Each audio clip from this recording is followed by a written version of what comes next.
Hi guys, Sam here. I'm doing another video for you today. Well, not just me, it's a bit different this one. I'm with my girlfriend today. I've done recent videos on the channel about my personal journey with OCD, stuff that I've used to get better and hope how it can help you. But with this video today, it's talking to my girlfriend and sort of going through the process of being in a relationship with someone with OCD, and what Amy went through and what I was like at my worst and how she helped me, stuff like that. And I hope it can help you, other people in relationships, and some advice that Amy can give. Because I know you've got quite a bit. lots of advice about OCD and sort of in-depth knowledge, haven't you? And stuff that works and stuff that doesn't. So, to start off with, them, if we roll back to when it got really bad. Sort of 2018, yeah, on holiday, wasn't it? That's when. So I was suffering before then. I didn't have a clue what OCD was back then, but I was suffering. But it all got too much, and I think being on holiday, it sort of felt like my brain was about to explode. I sort of just had to let everything out. I needed some relief. I had to enjoy it. So yeah, I just thought to confess everything or tell Amy about thoughts, events, any past memory. Just for some relief, but now we'll go into how that doesn't work and what happened when I confessed the temporary relief, thinking I was completely free, and then all of a sudden next day something else, OCD's found something else, and it's the start of the OCD cycle, and that never-ending battle when you get into confession and reassurance and avoidance and how OCD how the journey just keeps going. If you don't cut those things out. So, Amy, enough of me talking. So if you go into, when I was at my absolute worst, what was it like to be with me? What was I like? How did you manage? Well, if I'm honest, it completely came out of the blue, really. Like Sam said, you didn't know I suffered, did you? No. Like Sam said, we had literally just gone on holiday. And was it the first night we were there? We just got there. Yeah, I mean it's probably building up from months before that. Yeah. The chronic guilt and you've got to enjoy this and the intrusive thoughts getting worse and worse and worse. But yeah, that's when it started building up. That's when I first knew anything about it. So like I said, we just got there, it was our first night, and you said to me something. I was like, "Are you okay?" And you were like, "No, like I think I'm like struggling." I was like, "Oh, like with what?" Like I don't know if it was like all the travelling we'd done that day or something completely completely ordinary like that. And then you were like, "Oh no, my mental health." And I was like, "Oh, are you like worried or stressed about something going on?" And then this is when like it all came out. And I just think it's crazy because in my mind it's like that rumination 24/7, and to sort of hide that so well, like for Amy to not even know, it's just. And I think a lot of OCD sufferers do that, where we hide it and we think, we shouldn't talk about it, or it'd be a weakness to talk about. So yeah, it just goes to show that how long I hid it for, and I was just I was just scared, I guess. And then obviously Sam confessed all this like false memory, real event, OCD. Like obviously we didn't know it was OCD at the time to me, and I think naturally the first thing I did was just give you so much reassurance. Tons of it, absolute tons. Like looking back now, I'm like, why did I do that? But, I remember the relief I felt. I thought I was on top of the world. This memory or this thought that was getting in on me, and that guilt in the background for months or years, just building up, and to let it all out, and then someone to tell you, what you on about, or you've done nothing wrong, or what you talking about. Probably having someone like having your girlfriend say to you, "It's fine. It's not that like what you've done or what your OCD's saying you've done isn't bad." And like for me to understand that and say to you, "Don't worry about it. You haven't done anything wrong," which is total reassurance. Yeah. Now we talk about it. Now you go on to the acceptance, or even if it was bad, etc., and that comes later on in the journey when OCD's got nothing to then latch onto. But in the early stages, we didn't know what OCD was. No. Like I think we knew a bit about intrusive thoughts and stuff like this, all these thoughts coming in at unwanted times or just coming in general. So we knew a bit about that, but yeah, So- we just So obviously Sam confessed to me like this real event, OCD false memory. Then like you said, the day after, you probably had like 1 day of relief, and then after that another thing just came in, and it kept. I didn't sleep for about 2 hours. I was that sort of overwhelmed and thought, Yeah. oh my god, I'm free. Sort of thing. And then just more and more things, obviously like it latched on. It was something else, wasn't it? Something Yeah. else, something else, something else, something else. And I thought, when is... Because my mind would just be scanning. So wake up the next day, okay, he's got some sort of reassurance there. Let's try and find something else. And me not having a clue, it would just find something else within seconds. Or this fault or whatever. And I'd confess that, get the relief, and then something else. So that's the sort of gist of that. And that's... I want this to show that confession just doesn't work. It's a never-ending battle. It's a constant fight. It's that internal fight, looking for that relief, looking for to rid of a feeling. Just resist that confession. Sit with the uncomfortable sensation, and then later on in the journey, you'll go into your disputing and the unconditional acceptance. Really getting under the fear, and then once you've got that, you won't feel the need to confess, because if you could accept yourself anyway, OCD would have nothing to latch onto. So that's sort of the main bit of when we sort of, the start of the journey, the start of the cycle, really. I think for me, I knew a bit about OCD because I'd studied it in like psychology and in like sixth form. But I think still a lot of what they teach you is like having things clean, like being obsessed over. Still like, massively in the dark. How many times do you do such things like checking your front door's locked, all of the like stereotypical stuff. Yeah, and I think a lot for me, I was under the impression that it was going to be a quick fix, and that if I give Sam enough reassurance, it would finally sink into his head that he'd done nothing wrong, and then we could just go about and get on with our life. But nothing, no amount of reassurance would satisfy OCD. No. Like, you could give 24/7 reassurance, but it would always find something else, or this one's real, this one's different. So it's a never-ending battle, the reassurance. If you can cut that out and resist that, you're taking a massive step forward. I can't urge you enough to do that. I mean, I think at one point, that was pretty much all we talked about. We probably didn't go an evening without a confession or without some reassurance seeking. No. To be fair, like, I'd be at work and I'd sort of be just crying all day and just really struggling to even get through the day's work. So I'd come home and confess everything to Amy, and then, or just seek some reassurance. I wanted that relief again so I can go to work and feel free. Never happened because OCD was finding something else. I think it hit me of like how constant it is, and that it, as soon as you wake up, like boom, and like it's there, and like you have to deal with it again for another day. When it's quite tiring for you. Yeah, I remember you were in work, and I think you just like broke down, didn't you? You just called me. Which day was that? Yeah, but no, I remember you were in work and you just broke down and you called me, and this was at like 7:30, 8 o'clock in the morning. And you'd already got to this point, and at that point I was like, we need help. Yeah, I was like, this is something that you can't go on like this. Because you thought it was something like serious.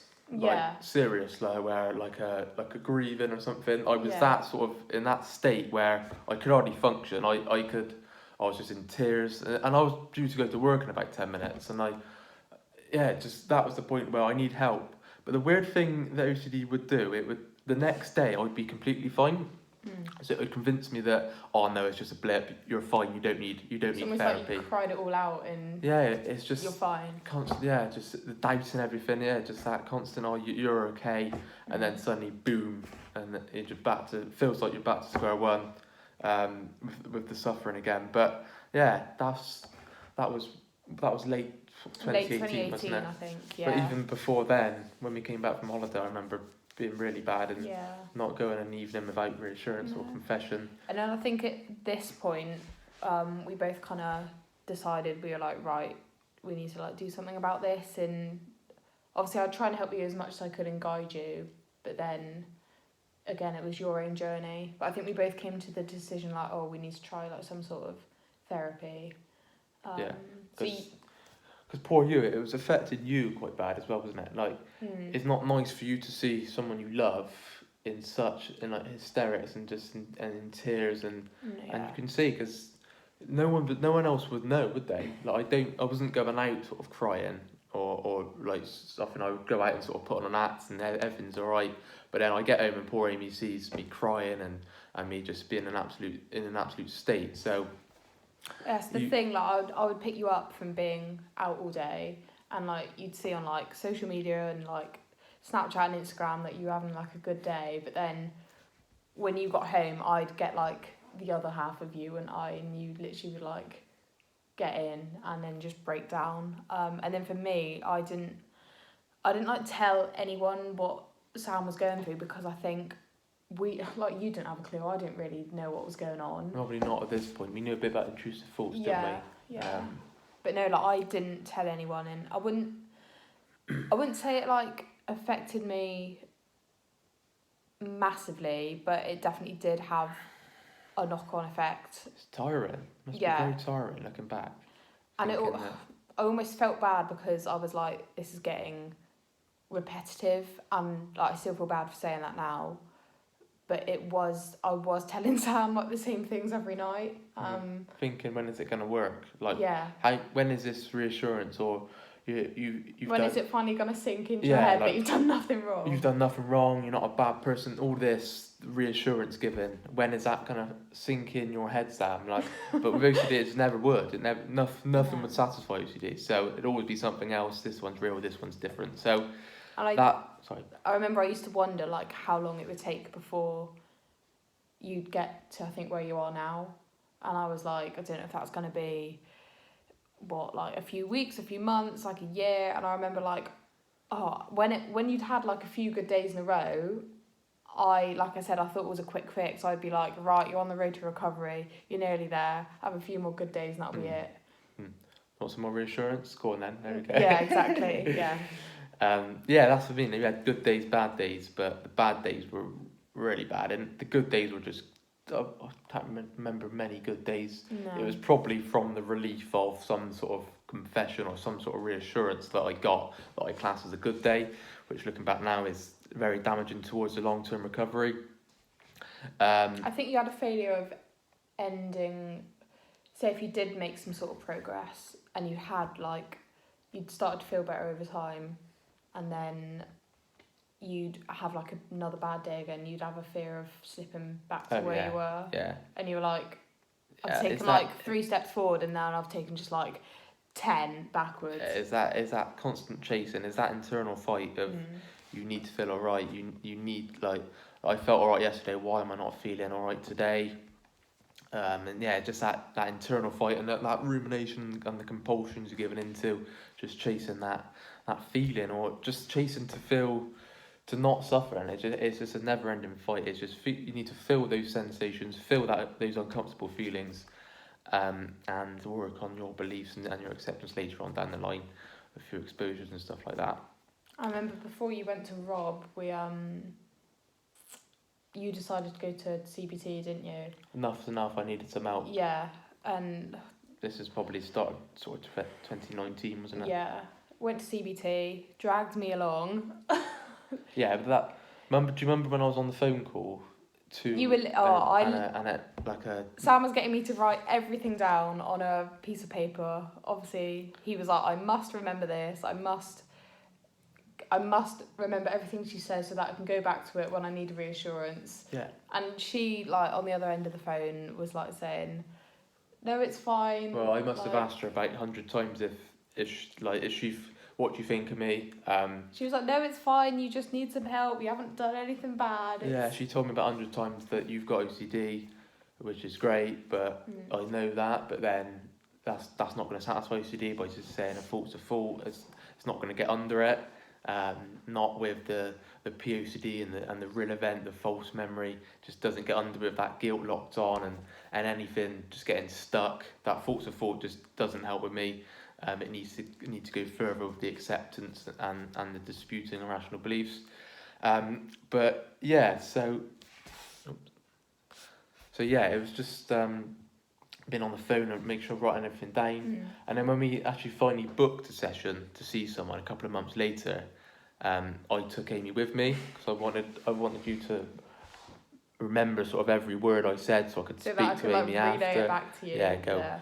What did I say this, or was that all right? Was she looking at me? Where did she think I was a weirdo? Like sort of things like that. But yeah, but even then though, because I knew by this point that this was OCD and this is the intrusive thoughts, so I researched it quite a bit, and everything I was reading, I go, yeah, this was me. So I would say I knew more about OCD than the person I was seeing.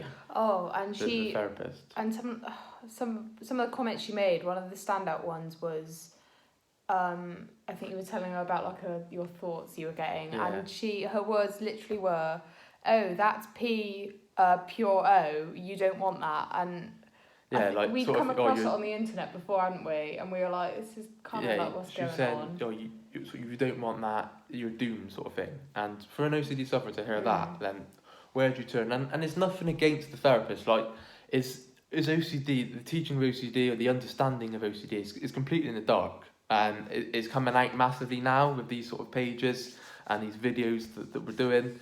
But yeah, it's just so in the dark, and I'm just glad it's coming out and people know how OCD works and how it operates. So that was mainly that, wasn't it? So I didn't go back to her. No, thank God. No, nothing against. It's OCD in general. Nothing against a person for not understanding OCD. They don't have to understand it. We don't need them to understand it.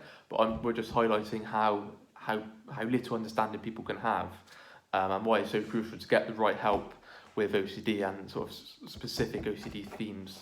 So yeah, that was then. Roll on the months. Do you remember when I found Rob's OCD page? Yeah. Probably reading that quite compulsively, to be fair, because it was the first person I came across who understood OCD, who understood my brain and how it worked, really, how OCD works. So when I was having a bad day, I would just sort of scroll through his page or watch loads of videos until I found some sort of relief or till I found exactly what he was talking about that related to me, sort of thing. So.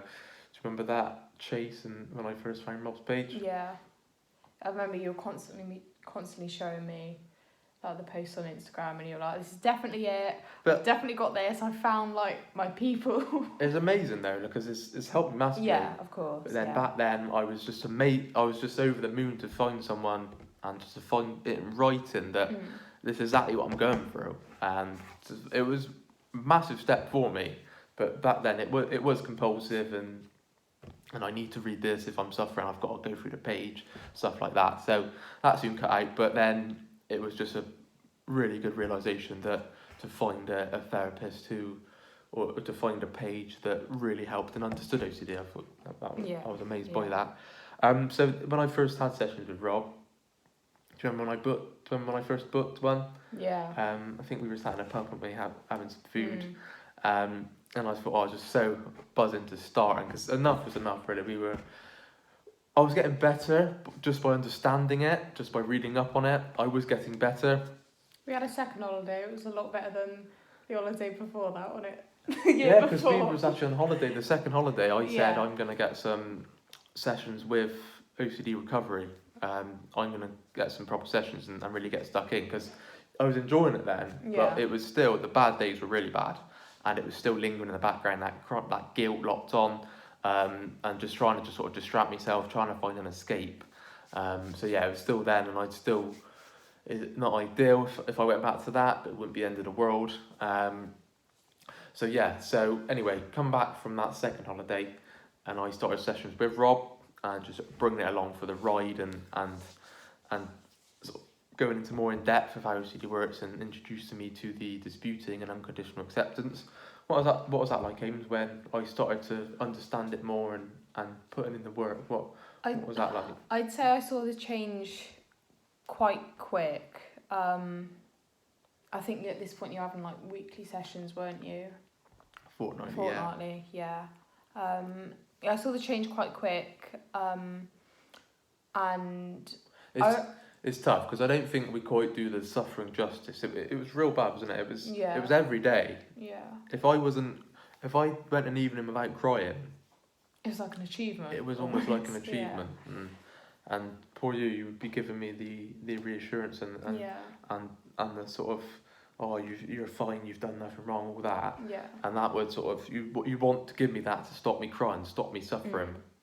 And then I remember one of the first sessions, you wouldn't ever let me, like, not that I wanted to eavesdrop on them, but you didn't want me anywhere near the room so that I didn't hear. So Yeah, you'd always that- be that like, being no, fair. don't disturb me, you need to go downstairs, because obviously worried of what Yeah. you'd say and what I'd like maybe think of it. Yeah. But I remember you said in your first session you were going to record what Rob Yeah, was that's saying. right, that's right, yeah. And Rob was like, absolutely not. And then I think from then, that's when I realised I was like, oh, maybe I need to not give so much reassurance to him. Yeah, I think. And I think that's when when we started realising that, because when you were no longer giving me that reassurance, I thought I couldn't cope. I thought it was like second nature. I felt like I needed reassurance, when in actual fact you really don't. But when you first make that change of, okay, I'm not going to have any reassurance, and Amy went quite tough love and thought, no, I'm just going to sort of leave you, just sit with it. I remember you saying sit with it a lot of times. Yeah. Which really helped, and just stop chasing, sit with it. You might have done this, you might have done that, that thought might have come in, just leaving that uncertainty there, wasn't you? Yeah. Which I think I found that quite hard at first, because it's not nice when you see like your boyfriend in tears about stuff like every single night, and I think because of who I am as a person, that I just want to give like that care, which in the short term would be reassurance, but then obviously you need to think long term and think this is not going to help. Yeah. So for you, when you were obviously like distressed, say having like a bad day, for me not to turn around and say you've done nothing wrong, it's going to be fine, I was a bit like, this feels a bit weird. But I'm so glad you didn't give me that. Yeah. You cut that out. I'm so glad. I wouldn't be where I am today if I still engaged in the confession cycle and the reassurance cycle, the avoidance.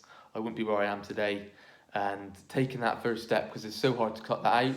So if you can take that first step, if you have a partner, if you can then sort of work something out, and if you think I'm sort of chasing for some feeling or if I'm performing a compulsion or going through confession, please tell me to shut up. Like I was at the point, I was like, Amy, just tell me to shut up. Yeah. If you feel like I'm asking for reassurance, sometimes OCD is so tricky, you don't even know you're doing it at the time, because it's like second nature. So Amy would just be like, shut up, sort of get on with it, and that tough love. You still like love me to bits, and you were really caring, but that tough love, which is so crucial, and I'm so glad you did that. Cause it's helped get me to where I am today. Yeah, I think identifying when someone is looking for reassurance as well. You become a pro at that. Like when you were like asking me stuff, and then like the questions kept going on, and I was like, it's getting a bit reassurancy, isn't it? Like, I think you need to stop here, and then I would obviously just say like, no, I'm not gonna say anything, because I think that's reassurance. You don't need it. Yeah, So. yeah, I'm very glad. If we move on to where I am today, then, with putting in the work of the unconditional acceptance, disputing irrational beliefs, reading all the books on the reading list, and if we go through, because it's not all about me, it's about your journey with me. How has it helped you? Sort of the tools I've picked up. With being rational and with the unconditional acceptance, I'm sure it's helped you along the way, hasn't it? Yeah. Just the idea of unconditional self-acceptance, like, I cannot stress how much it helps probably anyone with just going through like the stresses of just daily life.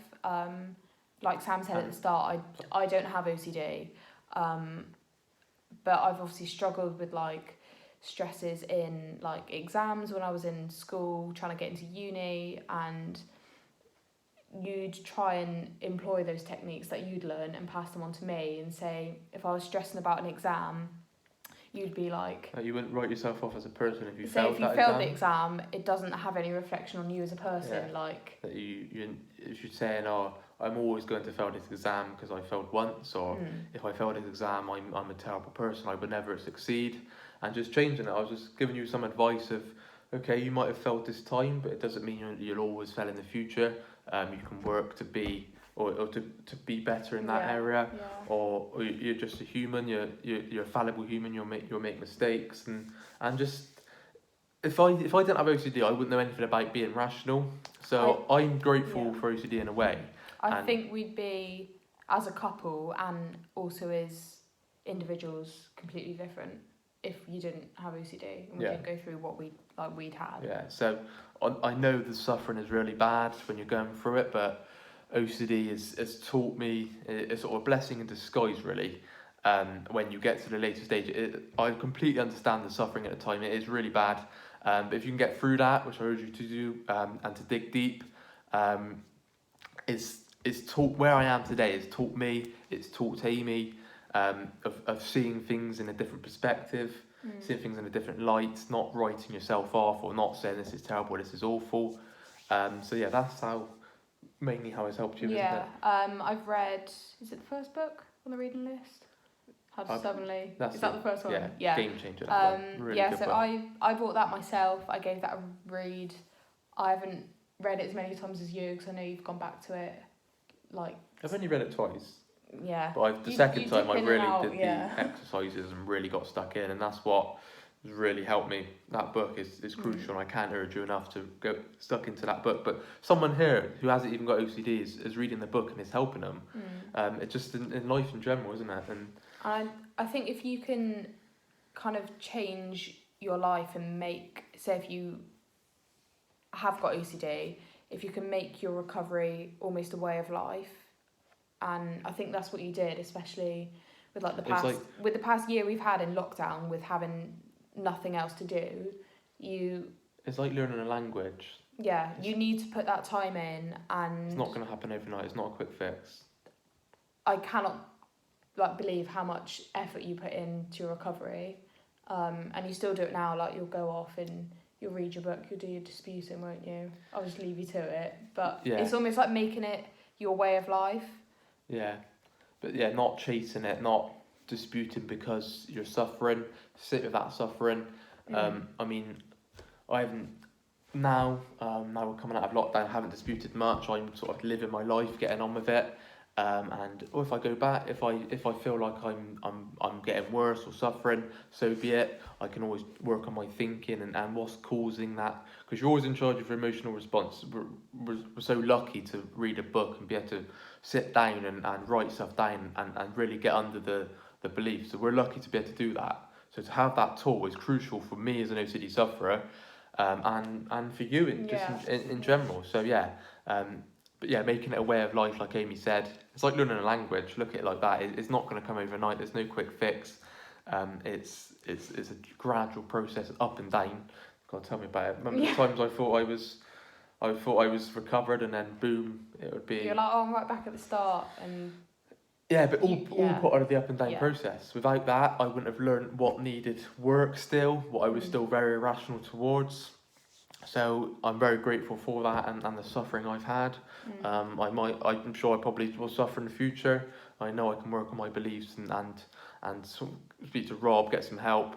But yeah, not fearing I might get bad again, or I might start suffering again. It's just, it is what it is. It wouldn't be terrible, wouldn't be awful. And like I said, it's the way of unconditional self-acceptance is good. You can apply it to everyday life and other things, and I'd say probably like this time last year I started to really struggle with like eating and like body image and like my thoughts and attitudes around food, which kind of like really scared me because I'd never ever struggled with anything like that before, and then I did go to Rob a few times, and obviously I was like, I don't have OCD at all, so I don't know if you'll be able to help at all. But I had a few sessions with him anyway, and the main theme was this unconditional self-acceptance, and it just shows that you can apply it to anything. And it even was like, because I think for me, I had a fear of putting on weight for some reason. I don't know where it came from, but the unconditional self-acceptance was like, you need to just accept yourself even if you did put on weight, and all of this and so on. And so disputing that if you did, it wouldn't be terrible. Yeah, it wouldn't be ideal. You wouldn't want that. wouldn't want to put on weight. No. If you did, it wouldn't be the end of the world. I could still be happy, still live my life, and I could try to lose weight. But if I can, it wouldn't be awful, and just it's just beauty, wasn't it? Yeah, and it just shows that you literally can apply it to anything, I think. Like the book says, how to stop and Yeah. refuse to make yourself miserable about anything. Yeah. It really is. OCD is always going to try and convince you that yours is real, yours is different. But if you put in the work, you can get under it. OCD is telling you what you're irrational towards, and how you can work on, and it's. I can't stress enough. If you put in the work, then you're more than likely to reap the rewards, as Amy has seen. And I know, I can imagine on some days where you feel absolutely awful. It's like a really bad day. I think probably Careful the last using the word thing. awful. Yeah, I know. Sorry. He calls me out on that. This is terrible. This is awful. I can imagine it is really hard to get up and motivate yourself to go and work on your recovery, but your future self will thank yourself for it. Massively, yeah. When those days where you feel like getting out of bed's just the biggest task, or just facing anything, I can't urge you enough just to get through it, and just knowing your future self is thanking you, like Amy said. 30 minutes we've been on the call, so I think that's probably enough of us talking. I hope you enjoyed it. I hope we're now your favourite Bristolian couple. Oh god. I don't know if you can hear we probably hear the accents. I don't know who's more Bristolian, but Definitely Sam. but also adding humour to the journey as well. You've had lots of humour, and that helps. 100% that a big saves one. lives. Humour. When everything's so serious with OCD, this is awful, this is terrible, so serious. It's just adding a bit of humour. Not when I was first suffering, but later on down the line when we could joke about it and laugh about it and what OCD is going to chuck in next. It was anyone's guess. And I think if you can get to a point where you can joke about some of, say, like even some of the thoughts that you're getting, like the intrusive thoughts, that's humour nice really place. does save lives, and just taking the seriousness out of it. It's because my voice is going there. Taking the seriousness out. Everything is so serious with OCD, just that convincing everything's real, this is different. So do really good with that humour and sort of taking the mick of it. I think we joke about it probably like at least once a day. Oh yeah, we have a laugh, and just sort of just turn it into there's no, otherwise after time I'd have been crying, wouldn't I? When I was really suffering. So we started to turn it into a laugh and go, right, okay, add a bit of humour in, let's put the work in to get better. Let's not all doom and gloom. No. Let's put of humour, lighten up the mood a bit. Because like I said, everything's just so serious about it. It's nice to cut that out. Anything else you want to add, Ames? It's been on a long time. People have probably heard of us sounding like a farmer and getting on the tractor after. It's content of the sheep and the goat. No, I'd probably just say for anyone else who is trying to support someone going through it, is to definitely read up on the condition and understand that it's not your stereotypical, I need to clean every door handle, I need to check I've locked the car like 10 times. Understand it's much more than that. There's obviously different themes to it. A lot of the time it can morph, so it won't predominantly be just one theme. So it's going to get on to whatever you can accept. Yeah. So remember that. Understand that it's not a quick fix. Like I said, for me, I was like, as soon as Sam had a few good days, I was like, right, that's it, we're done, sorted. It's definitely not. It's all a process, up and down process. Yeah. I'm so thankful for Amy for sticking by me, helping get me through it. She's amazing. Thanks. Really amazing girlfriend, and I'm so thankful. I don't think I haven't got anything else to add. I hope that makes sense. I hope you enjoyed the video. As soon as you can cut out reassurance for someone is probably a good thing. Yeah, definitely. Yeah. In the future, Yeah. definitely. That's the best thing you could do as a partner, I think. Yeah. And please like this video if you enjoyed it. Subscribe to the channel below. Some great content on OCD. And you're so lucky to have this page to help you through the tough times. It's really helpful. Game changer. And thank you very much from your favourite Bristolian couple. All right, take care. Bye-bye.